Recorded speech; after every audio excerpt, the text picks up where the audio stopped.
11th truth, the gate of humanity and the manifestation of the name of truth.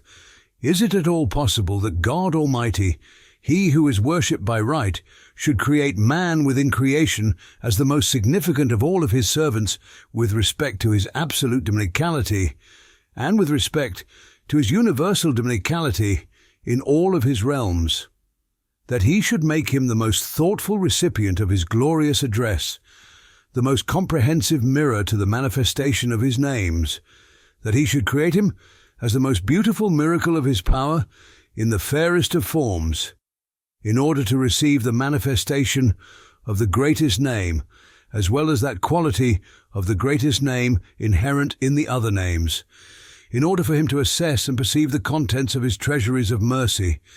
that He should make him an investigator of secrets, equipped more than any other creature with balances and instruments,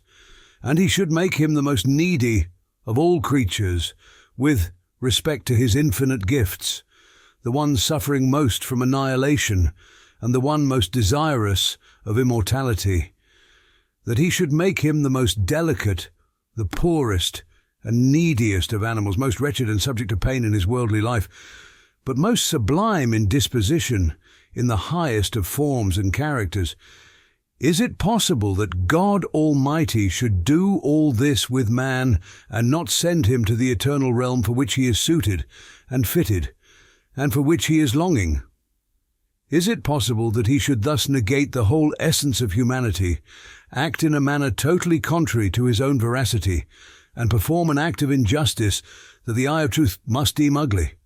Again, is it at all possible that He who rules justly, whose mercy is absolute, should bestow on man such a disposition that he took up the supreme trust, from which the heavens and mountains both shrank, in order to measure and know, with His slight and petty measures and crafts, the all-encompassing attributes, the universal workings, and the infinite manifestations of the Creator, that He should create him as the most delicate, vulnerable, weak and powerless of beings, while yet entrusting him with the regulation of all the vegetal and animal life upon earth, and causing him to intervene in their modes of worship and glorification of God, that He should cause him to be a representation in miniature of His cosmic processes, that He should cause him to proclaim His glorious dominicality to all beings, in word and deed, that He should prefer him to the angels and give him the rank of vicegerent.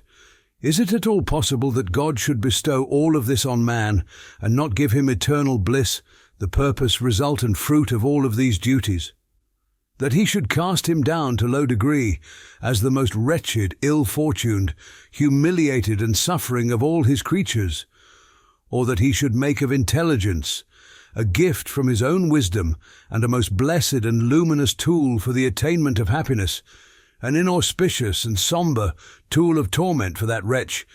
thus acting in total contradiction to His absolute wisdom and in opposition to His absolute mercy?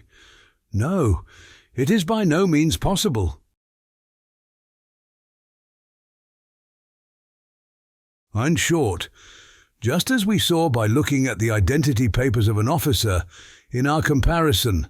that his rank, duty, wage, instructions and equipment prove that he exists not for the sake of some temporary battlefield, but rather that he is proceeding to some permanent kingdom, for the sake of which he is exerting himself, so too those to whom truth and certainty have been unveiled are unanimously agreed that the subtleties inscribed in the book of man's heart, the senses written down in the notebook of his intellect, the equipment contained in his essential character, are all turned towards eternal bliss. They have been given to man and fashioned in accordance with this ultimate goal. For example, if one servant and illustrator of the intellect called the imaginative power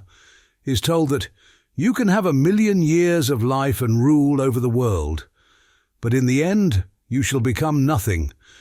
it will react with sorrow instead of pleasure, unless deceived by vain fancy and the interference of the soul. The greatest of transient things cannot, then, satisfy the smallest faculty of man. It is, then, this disposition of man, his desires extending to eternity, his thoughts that embrace all of creation, and his wishes that embrace the different varieties of eternal bliss, that demonstrates he has been created for eternity and will indeed proceed to eternity. This world is like a hospice for him, a waiting room for the hereafter.